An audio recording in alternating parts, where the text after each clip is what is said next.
All right. Okay, guys. Welcome, ladies and gentlemen, to the We're Having a Good Time podcast. My name's Dusty Slay. I'm here alone doing a podcast.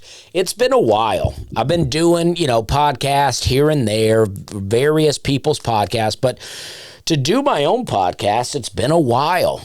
But, and I don't even know what's happening. It's not that I necessarily needed a break, not this long, but it's like you get out of the routine of doing a thing, and then you're like, oh, I've been doing this every week for over a year, and then you're like, oh man, I'm out of things to say.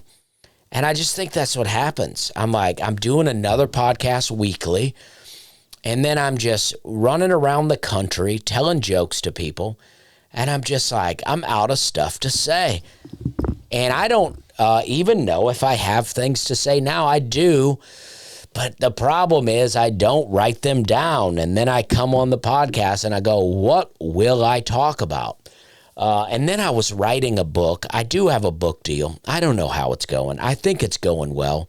But, I got my first notes. But for a while, I was writing this book. So I was writing all these stories about my life. And I'm like, well, now those stories are on my mind.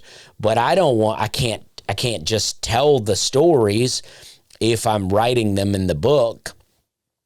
And that's the problem with the book these days is, well, first off, I don't feel like anybody's reading. I think they would read my book, but in general, I think we're at a place where people are not reading that much. And then, I've told so many stories, but I really found that I liked writing this way. I'm getting to dig a little deeper into things. Stories that are not necessarily stand-up stories, but are still fun. So I did that, and then I fly more now. I'm doing less shows, but I'm flying more. I'm doing theaters, which I think I like, but I'm not sure. I like doing them, but I recorded a special. There's a lot that I got going on here, so I'll try to. I may jump around for a second, but I'll try to tie it all together. But I recorded a special.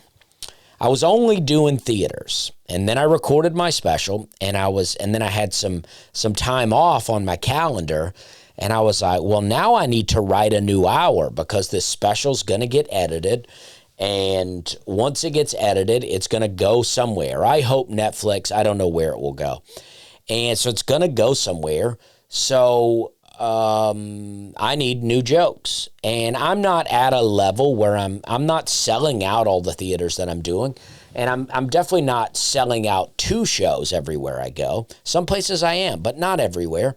So I need stage time. So I asked my agent, could I do some clubs? And so, they got me hooked up with some clubs, and the main thing is, I'm getting to, I do 2 shows on Friday, 2 shows on Saturday. So I'm doing 4 shows, whereas in a theater, I would only do 2. And I did the Tulsa Bricktown, and I'm like, man, I love it. I love a club. Now, there's certain clubs I don't like. There's certain clubs I don't miss and I don't want to do. And there's also certain cities where they don't have clubs, so I would have to do a theater. So I'm wondering, I think there is a sort of thing of how you are perceived, right? It's like if I'm a theater comic and then all of a sudden I go back to clubs, I think people are like, oh, what happened? Or, you want people to think, oh, it's going so well, and it is going so well. But I'm just like, I don't know. I want to mix it up. I don't want to have to do this or have to do that because I'm doing some theaters this weekend. I'm doing Denver. I'm doing the Paramount in Denver, and I'm doing Pike's Place in Pike's Place Center for Events. I don't know. It's a long name in Colorado. But anyway, I'll be in Colorado Springs, and I'm excited about it. But I've also done clubs in both of those places. Denver Comedy Works is one of the best clubs in the country. So fun. And a Looney's Comedy Club in Colorado Springs I had a lot of fun doing. So I'm just like, I don't know. I wish there could be a little bit of both. There's something that I want to find. There's a grittiness about doing a club that I like. There is something about like really just being able to get in there with people on things. And the way I'm writing now is, I got a lot of ideas, but I like to write on stage. I've been doing zanies a lot. Last night I did a couple of Monday shows. I did New Material Monday that we have, and then there's a Nateland live show that happens. We record the podcast on Mondays, and then I'm able to just do that show and, 2 shows a night, which is something that we didn't always have in Nashville, is the ability to do that. And it's great. I really get into it. I really get into, just getting out there and just working it and discovering jokes on the podcast. And I got jokes, or not on the podcast, but on the stage. And I got a joke I'm working on now about crows. I won't go into the joke. But I built a platform. I had a picnic table that I bought off Facebook Marketplace, and I was using it just to put plants. My garden in my backyard is really, I don't know how well it's growing, but I had garden boxes built. I don't know what I've talked about on the podcast. I don't know where I left off, but I've had garden boxes built, giant garden boxes, because I was operating for a couple of years with little things that I built. But I actually had someone come in and build these boxes. And now I've got my tomatoes, I've got peppers, I got cucumbers, various herbs. I have garlic, I have strawberries. My fig trees came back. The figs survived the winter. Now, the whole plant died, and they're just coming back around the base. And I don't know if that's what's happening at the figs that my dad has in Alabama. It doesn't get quite as cold there.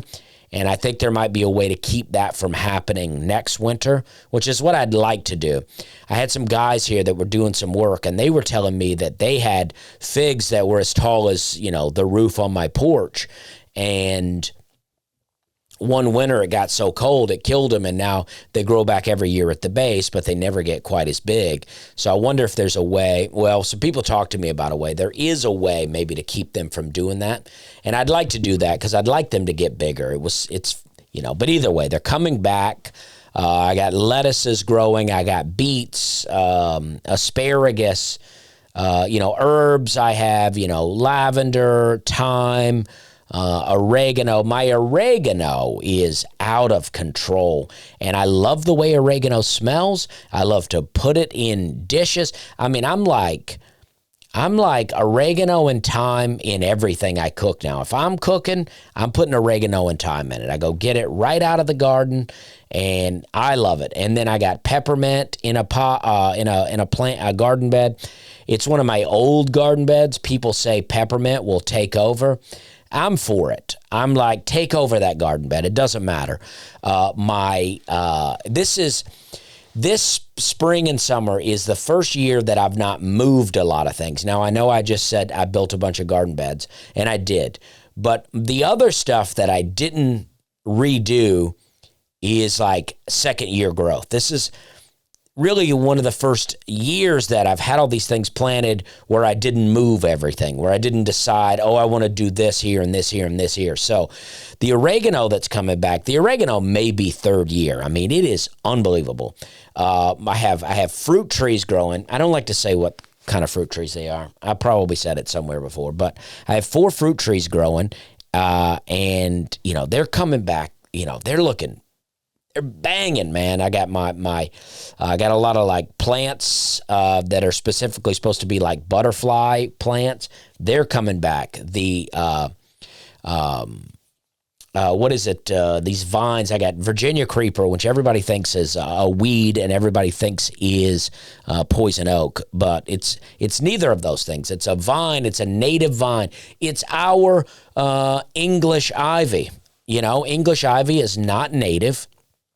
Virginia creeper is native to this area. I love it. I'm all about it. Honeysuckle. I have that going all over the place. Some of my neighbors are going to hate this stuff because it's going to be going over their fence. But I don't care. I don't care. I'm bringing life out here. I'm feeding things. I got so much red clover in my backyard that the bees are all over it. I don't have a lot of bees, but the bees I have, they're all over it.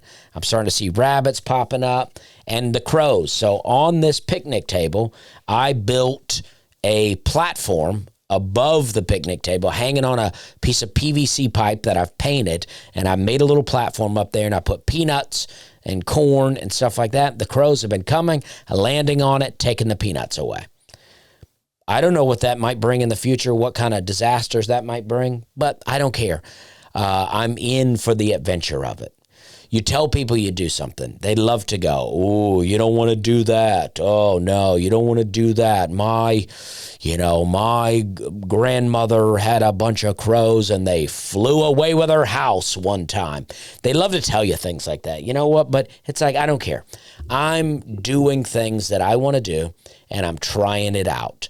I did put up a squirrel shield today because I thought the thing was high enough to where the squirrel wouldn't be able to jump up there, but those squirrels, they got some jump to them. I got eastern bluebirds nesting in my birds, and I had a dove come back to the front yard and nest in the same place they've nested for the last 2 years, but I don't know what happened. I think the dove was like, I don't know, I can't do this, and they're gone, so I don't know what happened. We were looking at some other houses because I'd like to get some land, a little more land for my own house, but land's out of control. Houses are out of control. Nashville is like, you try to buy a house around Nashville now, it's like insane. So I think we're going to stay put.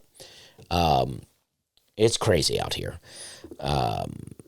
You start making a little money, you're like, oh, I made some money, I'm coming up in the world, and you're like, nah, the world's coming up too. You think you're coming up, buddy? Well, I got news for you. The world's coming up too, and that's what's happening. But I feel good. I get a little overwhelmed at the amount of things I have to do. It's not always that I'm so busy, because I guess I'm procrastinating, but I have a lot of things that I'm supposed to be doing. Not to mention, I have 2 kids, and they're the best, man. I love having these kids, but I'll tell you what, they don't listen to me, and they are into stuff. I say they don't listen to me. They do listen to me, just not everything that I tell them. I had to yell at them about picking flowers. I'm like, just enjoy the flowers. Don't pick the flowers. Once you pick the flowers die. Just enjoy them. I made a joke to my dad the other day. My dad may be upset with me because I just put out a video about how, well, I didn't put out the video, but it's all, like, I did a show in LA at the Comedy Store, a show called Stand Up on the Spot with a comic named Jeremiah Watkins. I did his show one time here in Nashville, and then I just did it out at the Comedy Store in LA, and it's really fun. I love the show. But they always, I'm out in LA and I think, I'll do whatever jokes I want. I'm far away from home. And then he always clips up the one that I wish he didn't clip up. And it starts well, right? The joke is people yell out stuff from the audience. So they yelled out, and then I was supposed to make a joke about it. And the idea is that, you don't do any planned material. It's all made up on the spot. So he said, someone yelled out Hawaii, and Jeremiah's like, have you ever been to Hawaii? And I said, no, my dad has been married 4 times, and he's taken 3 of his wives to Hawaii, and then they got divorced. So he won't take his 4th wife to Hawaii because of that reason. And, and that's fine. But then I go, he thinks Hawaii is the curse and not yelling at everybody all the time. And that's the part that I think may be a little personal to my dad, but he does yell at everyone, so it's fine. I yell at my family too. I feel like I do it in a less mean way than my dad did, but who knows? Maybe my dad thought maybe my dad's like, I do it in a less mean way than my dad. And then his dad's like, yeah, I do it in a less mean way than my dad, because I think that, I don't know my own, I don't know my dad's dad because I never met him. He died in 1966. But, you start digging into people's lives. Like, I got a brother-in-law, and I don't know. I don't want to get into it. But maybe I shouldn't be so specific about who it is. But relatives in my family that we don't share the same dad, they start talking about their dads, and they go, yeah, our dads were real mean to us. And then they go, but their dads were real mean to them. So I'm like, I don't know what's happening. Maybe there was a certain point where people were just super mean to their kids. And then each year, each generation, we're getting a little less mean to our kids. And I don't think I'm mean to my kids at all, but I do yell at them sometimes. And people love to give their kids screens now. They give them an iPad. I know people that they wake up in the morning and they give their kid an iPad so they can have a coffee. I know other people that give their kids an iPad at night so they can go to bed. We don't do the iPad thing at all. And I told my dad, I go, we don't do screen time in my family. We're old school. We just yell at our kids. Go play. And we do kind of do that, but we also do some screen time. Sam naps, my son, naps very well. Daisy has always refused to nap, never wants to go to sleep. And, we've kind of settled on these days, when Sam naps, we let Daisy watch a little TV. I have a YouTube channel set up, or a YouTube account set up, where it's like there's no ads. So she's not getting bombarded with ads. And we have parameters of what she watches. And you know what? I'm sure there's some stuff slipping in, but I don't know what to do. I've watched so many Instagram videos on parenting, and everybody seems to agree that this is some like hard age of parenting because we don't have a community around us. Some people do, but we don't. We have people that come and help us. But, me and Hannah, neither of us live in the town we grew up in. So we moved away from our families. And, so we just don't have, I know people that they're like, yeah, my husband's parents are here. My parents are here. We have the grandparents over at the house all the time. We have some family that comes to visit and helps. And it's very helpful when they're here, but they're just not here all the time. And I think it's that thing, right? You let your kids watch a little TV and you get a break, or we're yelling at the kids all the time. We're losing our minds. And when I say yelling, I mean I'm yelling in a comical way, but it's still yelling. My kids love me. They hug me. I read books to them. I play toys with them. We run around in the backyard. We go for rides. We're having a great time.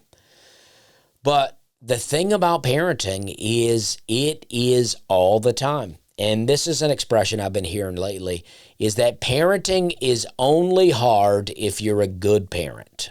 And I don't know if that's true. But I know that, man, it is nonstop. Parenting is nonstop. You put the kids to bed, you got a little time.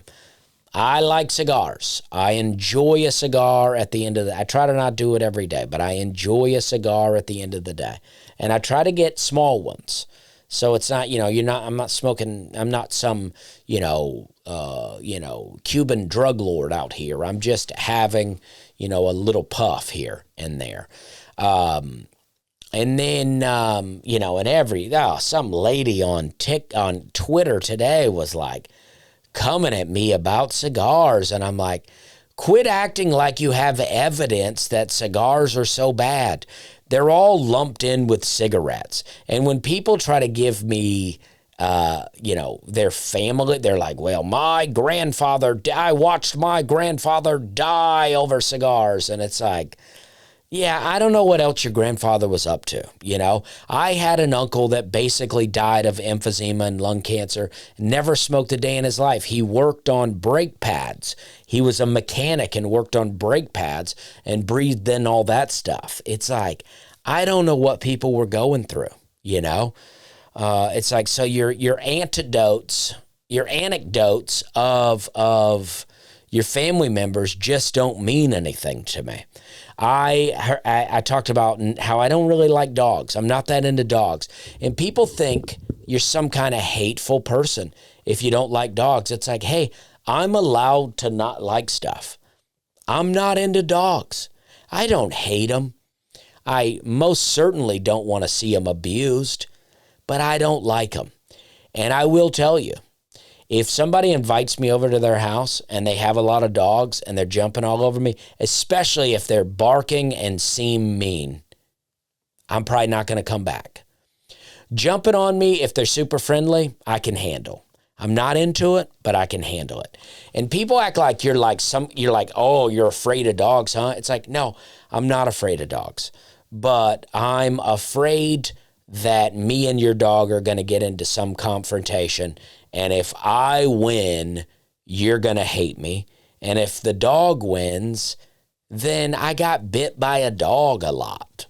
And I don't want that. I'm not into it. So I'm not into dogs, but I did a podcast one time with Willie Nelson's granddaughter, and we got into I got into not liking dogs. And a comment was, my grandmother always told me not to trust anybody that doesn't like dogs. And I'm like, who's your grandmother? I don't know what your grandmother's up to. Your grandmother's probably a drug addict that beat you with a bamboo stick. I have no idea who your grandmother is. And now I'm supposed to take some advice. And I said to the person, I go, usually people that don't like, that love dogs hate kids, right?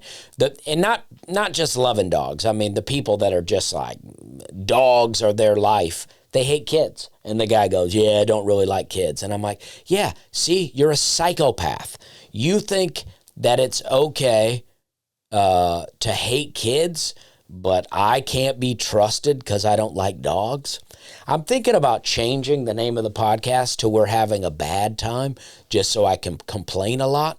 That's what I like. I like comically complaining. I don't really care. Most things, I don't care. But I love to complain about them. I think it's fun. The We're Having a Bad Time podcast. I am considering a name change. I'm considering just calling it the Dusty Slay Podcast, because I think a lot of people have come to misconstrue the original intention of We're Having a Good Time. It has gone to this place where I'm like the having a good time guy. I'm just the good time. It's always good times around me. And listen, I am into that. I do want everybody to have a good time, especially at my comedy shows. If you're coming to see me do stand-up comedy, I am 100% focused on joke to where when you leave the show, you go, wow, that was a great comedy show where I laughed the whole time. That's what I'm into. That's what I'm all about. But it's not sustainable to do that forever. You cannot do that for everything. People comment on podcast clips. I was waiting for the punchline. And it's like, you know what? There may not be a punchline because I'm just talking. If I could make a stand-up video that was funny, now I don't mean just funny. If I could make stand-up, an hour of stand-up that was stand-up special quality every week, first off, I'd be the only person that could do that. There are some people out there that put out a lot of comedy, but it ain't that good. And I'm not into that. I'm not into putting out, I've seen comedy.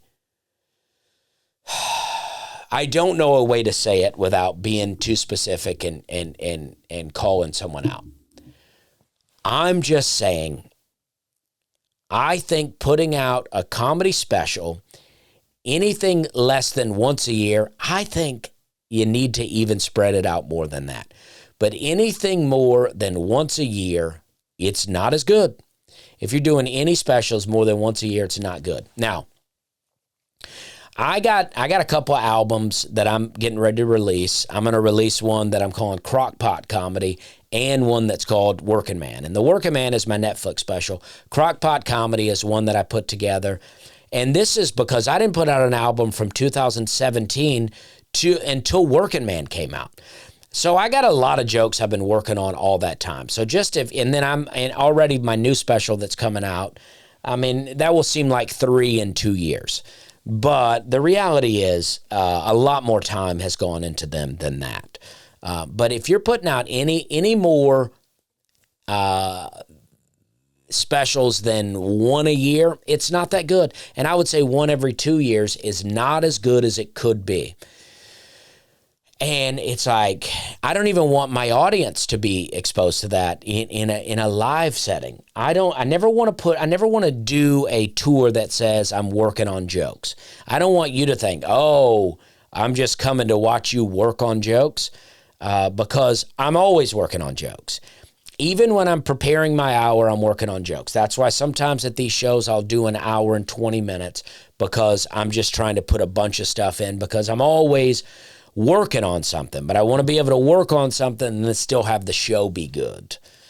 There's a lot that goes on out here in the comedy world that's not good, and it gets a lot of credit for being good, and it's frustrating. It's frustrating to watch people rise to higher levels, gain more followers, and then you watch the comedy and you're like, it's not that good. One of the things that frustrates me the most as a comic is incorrect premises, where you start a joke and you go, that's like this. And then with a critical eye, you're like, well, that's not like that. That's not what that's like. But they go on with the joke, and then it gets a huge laugh.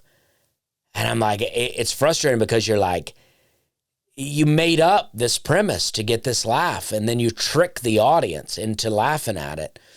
And that's frustrating for me, because I am the type of person that even if I have a really good joke, if somebody, sometimes I won't look something up, because I'm like, I don't want to know. Because if I know that this is wrong, then I can't do the joke anymore. So I won't look it up. I don't want to look it up. Because I don't want to know. And that's another annoying thing about Google. That's an annoying thing that's happening out here, is that you can look everything up. You ask somebody a question, they're like, why don't you just Google it? It's like, why don't you just have a conversation with me? It is so unreal. X is almost intolerable now because of this Grok. I don't know if that's what it's called, Grok. Every time something's posted, there's some nitwit out here going, Gronk, where is this guy? What is this answer? And it's like, oh, geez, can we just let a conversation unfold out here? I'm just going to say for a second, I don't know if this podcast seems extra complainy today, but this feels good. This feels like what I needed, to just sit in a room by myself and just let it all out.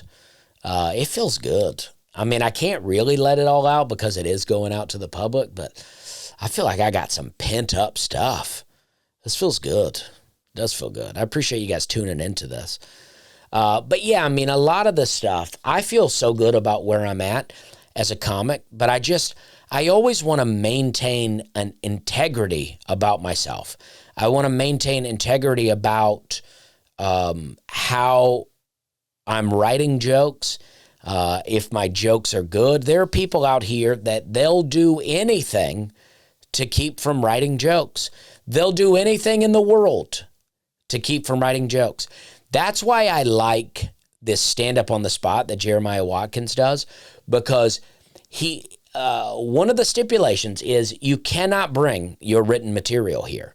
You go out there and you just be honest and say, I'm going to take suggestions from the audience and I'm just going to run with it. And I like it because it really forces you to work. It forces you to work on jokes. And that is the type of mind stimulation that you need. That's the kind of stuff I want. I want to go out on stage and force myself to write new jokes. That's what I love about New Material Monday at Zany's. I go out there, I have my little sheet of paper, I have my little set list. I do set lists like this. I am videoing this. Oh, I have other things to talk about too about that. But I go out on the stage and I just get to work on material. I just get to. It feels good to like let my mind work on stage. I want my mind to be strong. I want to have good jokes. Now, there's always going to be scenarios where people think this joke was stolen, that joke was stolen, and a lot, maybe some people are stealing it, but there's also linear thought. There was recently an incident that I had with another comic. Not an incident. He messaged me, and he said, "Hey, I just worked with a guy who works with you, and he told me that your closer was really similar to my closer." And I go, okay. I'm like, all right. And I know this guy. I know this guy very well, and I don't think that he stole it from me. I don't even though he was at a place that I was at recently, and I know I was doing that closer then, and I know he was there, I still don't think he stole it from me. Because I know this guy, and he's a very good joke writer. I think that on that night, I bet he watched some of my comedy, but I bet he didn't watch the beginning, and I bet he didn't watch the end. Because that's how I watch comics that I'm on the road with.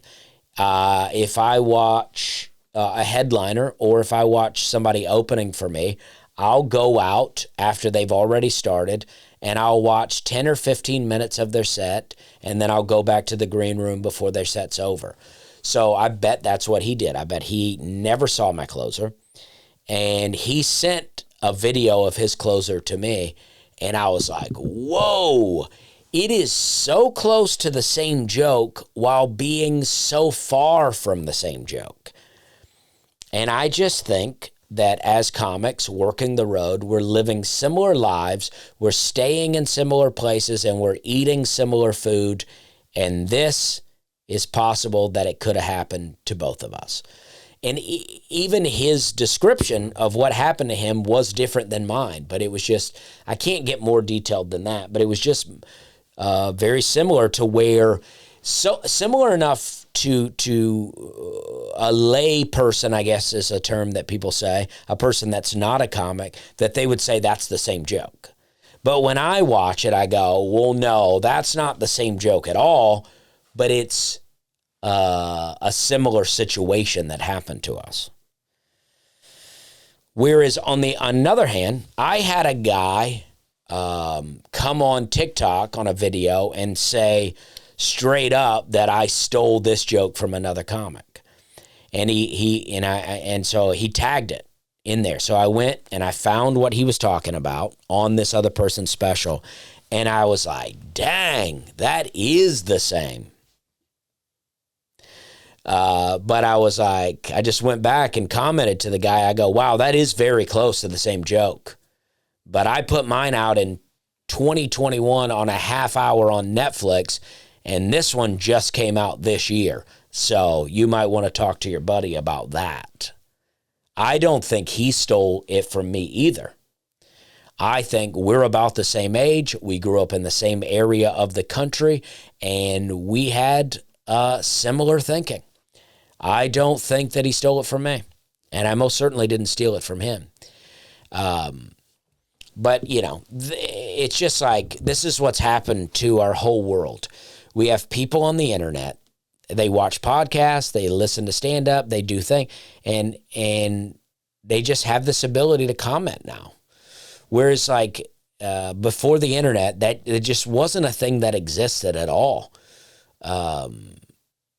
You couldn't just go, oh, I'm going to go comment on that. I'm going to go tag it. And I do it too. I don't call people out on stuff like that. But nowadays, if I'm listening to Spotify and a song I've never heard comes on and it's by a musician or it's like a song I've never heard and I like it, I'll go on Instagram and I'll follow them and I'll message them and I'll go, hey, dude, I like this song.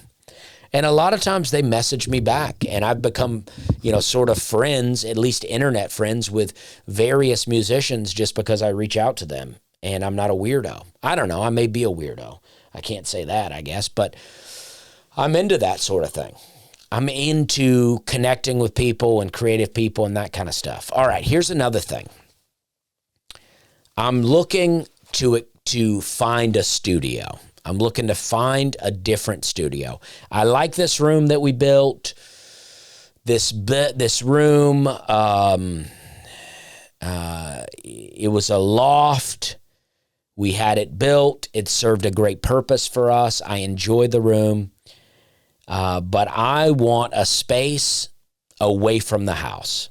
Hannah's doing creative things now. I'm doing creative things now. I don't know that Hannah will ever rejoin the podcast as the co-host. She may come back on for various episodes to do certain things.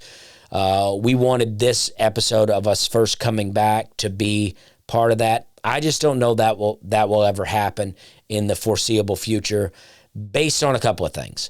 This studio is set up right next to my son's room. So if my son's napping and we come do a podcast and I'm too loud, I might wake him up.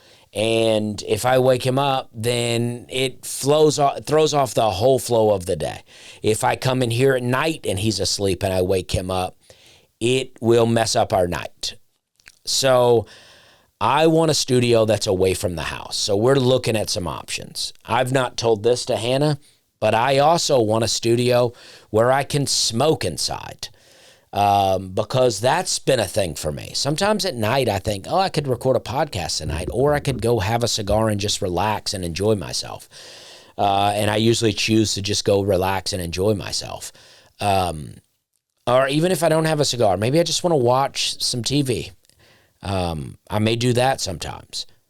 But I think if I had a studio where I could go and sit and smoke and just record a podcast, I think that I would do it a lot more. I also want somewhere where I can have guests come and do the podcast with me and not have to come to my house. I would prefer less people know where I live. And then also a guest maybe doesn't want to come to my house and see my family as they pass through to go to the studio. So I want a spot where people can just go. So I'm looking for something. I'm exploring ideas. And I've also talked seriously with my social media team about doing full-on video podcast, because I record every podcast, video and audio. I record every one.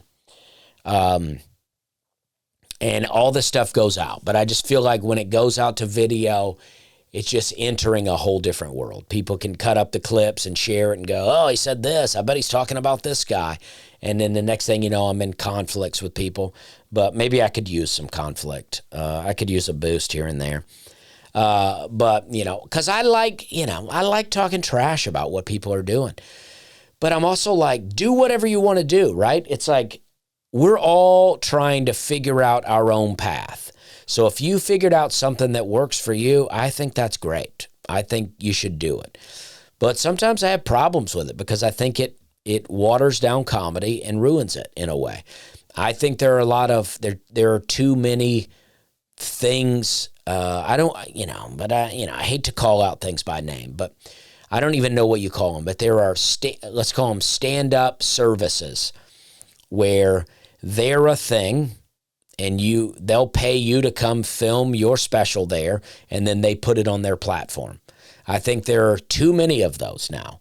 And so what happens is you once you create this machine, and I don't mean Netflix, and I'm not trying to take Netflix out of it just because I'm hoping that my special ends up on Netflix.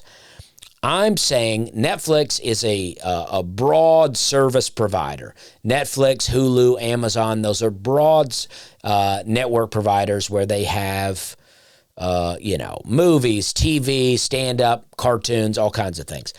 I'm talking about things that are specifically doing it for stand-up. And I'm not hating on these companies that are doing this either, because they have given people huge platforms. People that might not ever get a Netflix special have gotten some other kind of special, and now they're able to have a comedy career because of it. But what I'm saying is, once you get this machine in motion where you're like, I have to keep putting these out to keep these going, then it starts to get watered down, especially when they're clean, when you're looking for clean comics, because there are not that many clean comics. There are not that many good clean comics. So you're scraping bottom of the barrel to get clean comics. I don't even think I'm clean enough for some of these services. So you're scraping the bottom of the barrel for clean comics, or you're getting dirty comics that have agreed to work clean, and then, it's deceitful because people go and they go, oh, this is a clean comic, and then they go see their show, and they're like, oh, wow, you just cleaned it up for us, huh? And so there's just too many of them, and I think there's just too many of everything. There's too many moms of Instagram. There's too many gardeners on Instagram. There's too many self-help gurus. There's too many finance people. There's too many, and then they all have conflicting advice. I was watching a thing today because I was told mercury fillings were bad. So, you can get the white fillings or you can get ceramic caps. And this guy's like, you don't think those are bad? They're leaking out into your body too. And I'm like, oh, geez. Like, there's nowhere to turn. Like, mom advice, one person says this, one person says this, one person says this, and then you find out the person talking about being a mom lives in a mansion and has 14 maids and a nanny. And you're like, you don't even know what you're talking about. You're not even momming out here. And then you have, these, I don't know, fitness instructors. And it's just like there's so many things. Finance guys going, buying a house is stupid. What you need to do is rent forever. And then you open the comments and people are like, my landlord keeps raising the rent every month or every year. And, it's like, they're like, oh, buying Bitcoin is a trap. And then another guy's going, if you'd bought Bitcoin in 2010, you'd be a billionaire by now. And there's just too many things. There's too many podcasts as I'm doing a podcast. There are too many podcasts. It's so hard. We're like overstimulated all the time. That's why I love gardening. I often want to film gardening, and I will film something eventually. But I often want to film myself in the garden, and then I go, nah, this is the one thing that I do where I don't listen to any music. I don't listen to any podcast. I just get out there and piddle around. I just piddle around out there. I do a little something here, do a little something there, plant a little something here, plant a little something there. I built a little box because a lot of my ground is very shallow. Not all of it, but a lot of my ground is very shallow. In Tennessee, we have a lot of limestone. So sometimes you dig and you can dig way deep down. And other times you dig and you hit limestone pretty quick. So I built a little pot with no bottom, and then I'm going to plant a tree there. And because I think there is some ground before we get to limestone, but I wanted to add an extra level. And I'm going to plant a mulberry tree. I watched a video today. A guy said a mulberry tree is really easy to grow and produces a lot of fruit. So I want to do that. I don't even know if I've ever had a mulberry, but that's what I want to plant. I want to plant a mulberry tree. And I'm going to try to get a couple of them. And I'm going to go out to the cabin, out to the land tonight. I've not had a lot of free time to get away. Even today, I've been doing radio all day to promote my shows in Denver and in Colorado Springs. And I did a radio interview at 3:30, and then I have another at 5:30. And then after that, I'm going to head out to the cabin so that I can spend the day tomorrow cutting the grass and doing various things. But I got a guy coming out. We're going to do some more video and some stuff like that. So hopefully I can get some more land videos out there. But I don't have much of an update about the land because I've not been able to get out there. I have had an extra extension off the deck built. because I got a guy in McMinnville that he's like a preacher, but he's also such a great carpenter. And he doesn't charge me a lot of money. He's so nice and good about it. I'll go, hey, could you do this? He goes, yeah, I'll do whatever. And then he comes out and he looks and he goes, yeah, I'll do it for this much. And it's always so much cheaper than anybody else will do it. If the price of wood wasn't so high, it wouldn't be expensive at all. And then he just does it, and it always looks so good. And I love what he does. And so it's so easy to get things done. And so he's built a new part to the deck. And I heavily pruned up my trees the last time I was out there. And I'm anxious to see what they look like now. We have had a lot of rain up until this point. So I'm hoping that, the trees have been getting a good amount of water.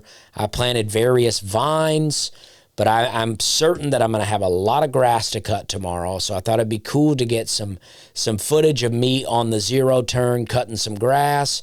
And then, get my friend Connor Larson may come out tomorrow, and I got some herbs that I want to plant on the hill. I want to see how the lavender's doing, but I also want to plant some other herbs, which means mixing up some soil with some sand and perlite to lighten the soil and give it good drainage.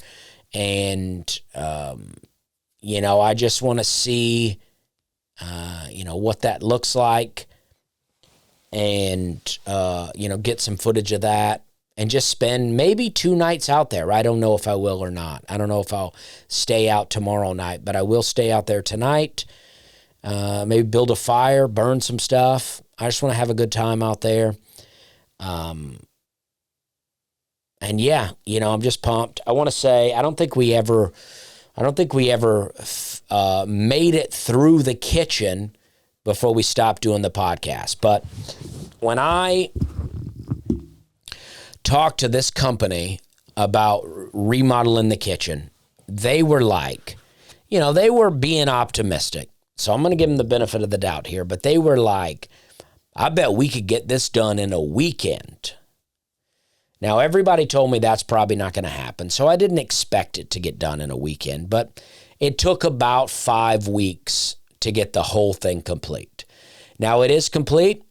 My brother-in-law works for a cabinet company called Wellborn Cabinets. This is not an ad for Wellborn, but it is my brother-in-law. He works for a company, and they're in Alabama, called Wellborn Cabinets. He works there. He designed my kitchen, and it's beautiful. He designed it, and they're Wellborn Cabinets. I like them. It's beautiful.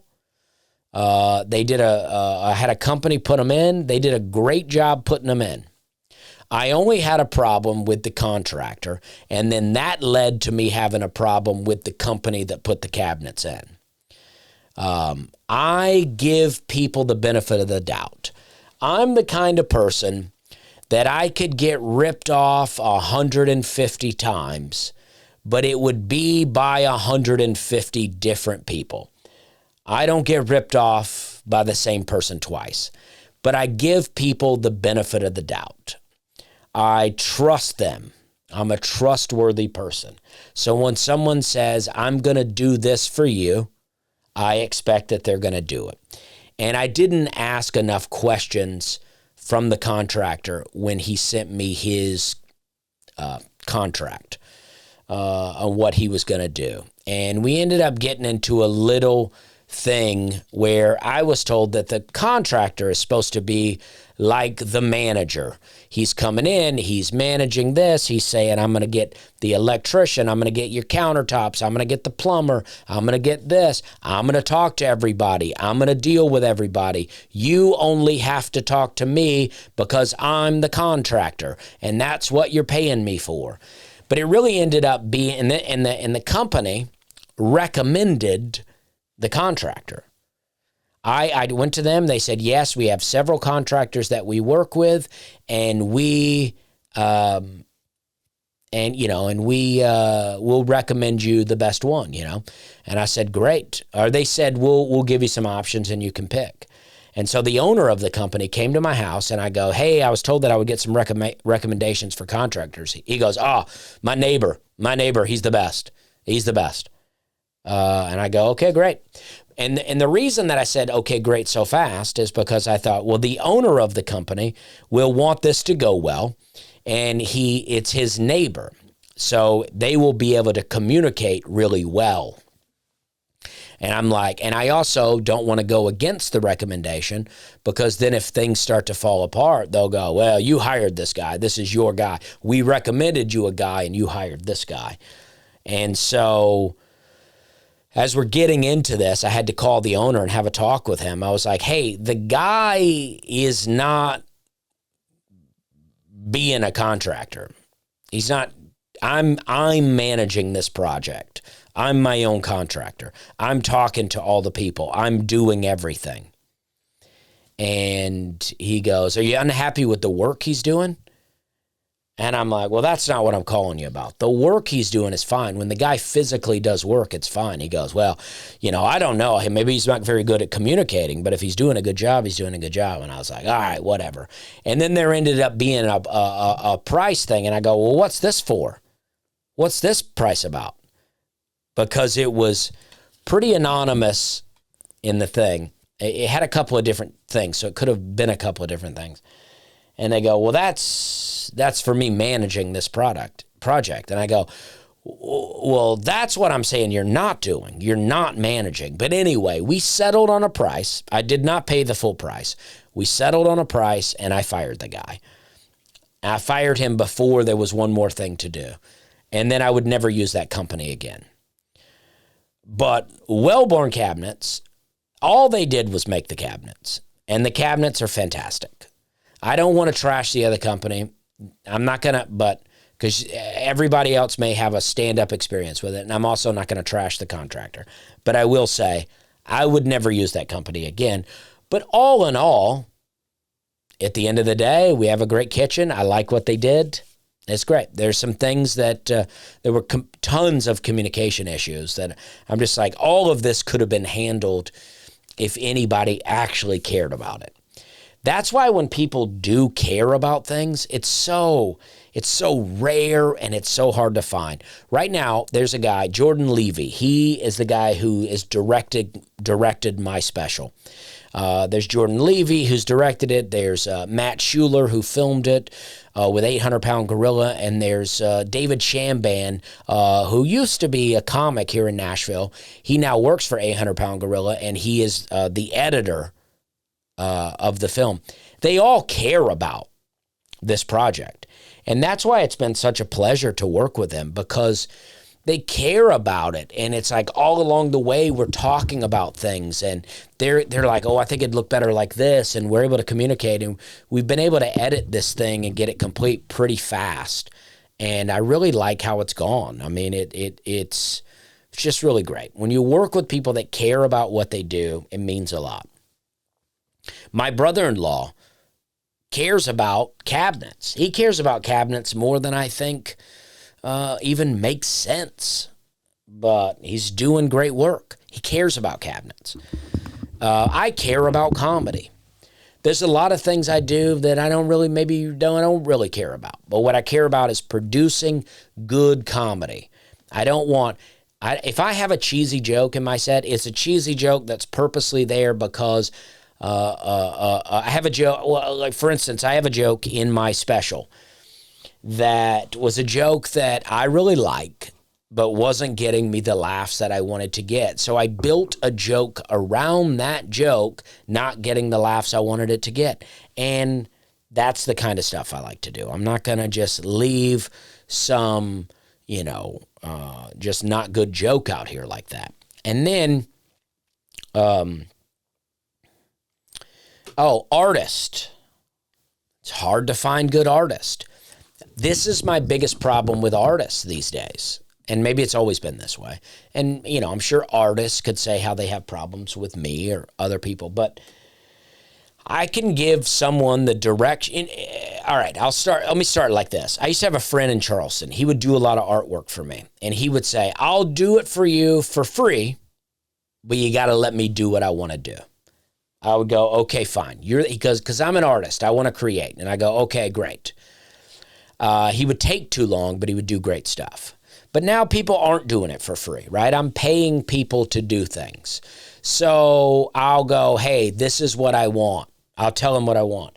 And then when it comes back to me, it's like not what I wanted. And I go, I'm like, I don't get what and I'll put it on myself. I'll go, I don't get what I'm not communicating to you that leads you to make this as opposed to what I told you. And now we're in this place where, well, you've created this. This took time. And how do I just say, nah, I don't like it? I feel obligated to give them money for their time, even though I didn't like the thing. So it's really hard. So I saw a video not long ago on TikTok or whatever, and it was a guy talking. They were like, what's something that you think people will think we're stupid for 20 years down the road? And he said AI. He said, I think that the seriousness that we're putting on AI, even calling it artificial intelligence, is stupid. He said, I think that AI is just a good Googling software. He said, like, if you ask AI to create you a script for a Western movie, it will quickly, unbelievably fast, Google Western scripts, and it will analyze them, and based off those, it will write you a script for a Western. But if the Westerns did not exist, AI would not be able to create them. And he said, and so I just heard that, and it really, blew my mind. I sat on that for a couple of weeks, and I decided that maybe AI is not demonic. Okay? So to someone that never listens to my podcast, even just hearing that statement is probably like, wow, who is this guy? But I've been reading my Bible almost every day for, a month now. I feel very good, very in tune, even though I've complained this whole podcast. I need it. My wife has read a bunch of C.S. Lewis, and she talks about how, people will say, oh, this person is such a bad person, and they call themselves a Christian. I can't believe it. And then they'll say, oh, this is a good person, and they're not Christian. Look at that. But C.S. Lewis is like, well, the bad person is where they're at with God. Where would they be without God? And the good person is where they're at without God. How good could they be with God? And I'm sure there could be an argument made the other way. But that really struck me in a way that, we're all flawed. We all are going to have problems, but that doesn't mean we don't need God in our lives, and that doesn't mean God's not helping us. I know a lot of people don't like that. I've gotten emails about, I got an email about when I said my power went out, and in that moment I realized how much I need power, and how, if it didn't come back on, how devastating that would be. I think it was winter. It was a very cold day, and the power went out, and I thought, if this doesn't come back on, what will I do for my family? Now, obviously, I would get in the car and drive them somewhere where they had heat, but what if the whole power grid went down? So when the power came back on, I prayed to God and thanked Him for turning my power back on. And then someone wrote the email and said, well, God didn't turn your power on. The power company turned your power on. And sure, the power company did turn it back on, but I can still thank God for it. And I did. I thank God for all sorts of things. And I think gratitude will go a long way. But so I determined that AI is not demonic. And I started using ChatGPT to create things for myself. And I've been able to create some very nice things with ChatGPT. But I also find myself arguing with ChatGPT. I'm like, I don't even know if it's that good. Everybody told me that you just go on there and you just punch in some things, you tell it what you want, and it instantaneously creates anything you want. I'm asking it to create an album cover for me, and I got ChatGPT being like, all right, this will take a while. I'll get this back to you tomorrow. I got ChatGPT going, I'll get this to you in 30 minutes. I'll say, okay, it'll be 12 o'clock. They'll say, I'll get it to you in 30 minutes. I go, okay, great. And then I say to ChatGPT, I look forward to seeing that at 12:30. And they go, okay, that's about 25 minutes from now. I go, that's 30 minutes from now. And they go, okay, you know what? You're right about that. I'm sorry. And then I go, and then, so they've agreed to 12:30, and then I'll forget about it. 2:30 rolls around. An hour, 2.5 hours, and I'll open ChatGPT and it's still not there. And I go, it's 2:30 now. And they go, oh, you're right. I'm so sorry about that. There's no excuse. I should have had this in by now. And it's just like this over-apologetic stuff. And I'm like, what are you doing? Am I to believe that there's some computer working in a room somewhere going, I just got to get this poster done for Dusty? It's like, what's going on? I asked him to create a picture of me eating a fish and have blood dripping down. And they go, oh, that goes against our guidelines. We can't draw gruesome stuff like that. I'm like, I thought you were AI and not the moral compass for me. It's like, you can't, I go, everybody's eating fish. They go, you're right. Everybody does eat fish, but it's the blood that we have a problem with. I'm just like, what's going on out here? Last month, I thought you were a demon, and this month you're like, that's too gruesome. And I'm like, I go, and I told them, I said, this is what I said.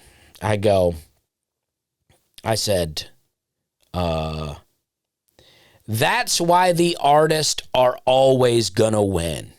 This is what ChatGPT said to me. That's a powerful point. And honestly, it's true in many ways. AI can generate a lot, but it still works within guardrails, while artists can dive into raw, emotional, edgy, or submersive territory in ways machines just can't. And it's like, AI, don't be BSing me out here, okay? You can do it. You can do it. But you're not doing it. And machines just can't do it. Yeah, you can do it, but you're not doing it. So, but the thing I like about AI, as opposed to working with an artist, even though I still think an artist is better, when AI brings something to me that I don't like, I just go, all right, let's try this. And then they come back with something else. So I don't have to, I don't have to feel guilty about it. I feel a little guilty using, AI instead of an artist, but I'm like, it just is what it is. We're in a different time. But for that matter, though, I do have an artist that's working on some stuff for me, and I will pay them regular money and not, machine money, whatever that means. All right, listen, this has been a great time. I'm happy to be back, and I'm going to try to be back on a more regular basis. There's no reason why I can't do this, and I do enjoy it. If you are down with just a complaining session like this, I do think I can do more of these. This was really fun. Maybe it's no different than my normal podcast. Maybe that's always what I've been doing. But I appreciate you guys. Thanks for tuning in. Hey, give some suggestions. Let me know what you think. I think, the Facebook group, we're having a good time. Facebook group is still open. Do you like the idea of calling it the Dusty Slay Podcast? Is that better? Is there another name that you like? Hit me with some stuff. Hit me with some suggestions on some things you might like to hear me talk about. I'm into it. And so I appreciate you guys. We're having a good time.